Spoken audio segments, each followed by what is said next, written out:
Hi everybody, just a quick update. A very current sort of poignant, I think, what a very poignant moment in terms of investors for rare earths. The subject line for the video is the Cold War 2.0 will be a semiconductor race, not an arms race. It's a direct quotation from an article I read just very recently in the Guardian newspaper from the UK by John Naughton. And in it, he talks about probably what most people, and wasn't even aware of until most recently, was that 92% of the very best high-end semiconductor chips in the world are made in one location, and that's Taiwan.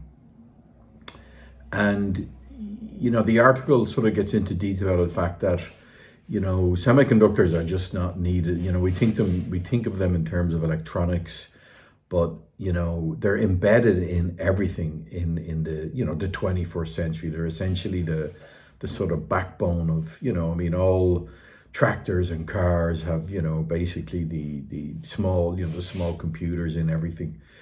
And, back in the day, the article talks a lot about that. In the preceding decades, when the world was sort of high, if you will, on the globalization drug, we didn't seem to realize or think it would be problematic to rely on maybe one country, for a very sort of critical component in the 21st century. And that's why the US and probably China would be willing to go to war over Taiwan.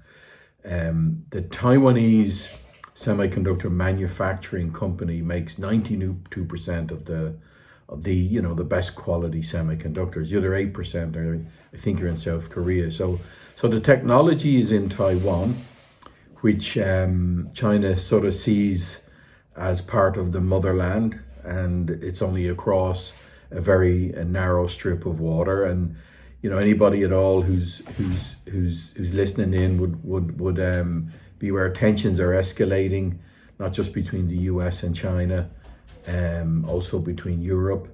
Now, what's interesting for anybody interested in holding rare earths as physical assets is this, which is just in the last, say, 6 months, for example. In the last year, the US introduced the Inflation Reduction Act, offering billions of dollars in subsidies, for mining in rare earths, for processing, for refining, for companies to basically wean their dependence off China. Europe introduced the Critical Minerals Act. In fact, Europe went even further and said that rare earths are fast becoming as important as oil and gas. As a result of that, and this is sort of, some of this is now is speculation on our side, but for the first time in 3 years, some of the prices dropped for rare earths. China's been stockpiling. All of a sudden, China did stop stockpiling. Also, there was a bit of a sort of a decrease in demand temporarily from the industry itself. Some subsidies for electric cars, ran out in Germany and in China. So we saw sort of the prices come down, but is it a coincidence that right at the time the US is offering billions in subsidies and Europe is also accelerating its transition to low carbon economies, that China, who controls the prices, allowed the prices to go down to pretty much close to cost price? They couldn't have went any further. Now, the good news is the prices are rising again, so it's an excellent time to purchase. But here's probably the most important thing we want to say today to you is quite recently the US got together with the Netherlands and Japan, and they're trying to slow down the process of China's advance in this superconductor technology, So they're sort of restricting or banning the export of certain technologies.